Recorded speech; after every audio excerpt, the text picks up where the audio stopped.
আমাদের কাজটা এমন না যে আমরা হুট করে গেলাম এবং ওনার সমস্যাটা সর্ট আউট না করে আমরা কাজ করে জরিমানা করছি, আইন প্রয়োগ করছি। শুধুমাত্র জরিমানা করা বা দণ্ড আরোপ করা এটাই কিন্তু আমাদের লক্ষ্য না।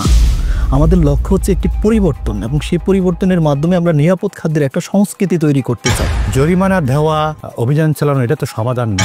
সঠিক সমাধান থেকে আপনি পাচ্ছেন কিনা? রাতের 12টা বাজে কল দিয়েছে, কিন্তু তখন অফিসার পাঠাতে পারিনি। আমি পরের দিন সকালবেলা আমি অফিসার পাঠিয়ে সমস্যার সমাধান করেছি। দেখুন, কাউকে জরিমানার আওতায় নিয়ে আসলে সে এটা পজিটিভলি নিবে না বা না নেওয়াটাই হয়তো স্বাভাবিক। রেখে রেখে ভদ্র ব্যবসায়ীদের কাছে যান আপনারা। এটা আমাদের আওতাভুক্ত না, এরকম অভিযোগও আমাদের কাছে করতে চায়।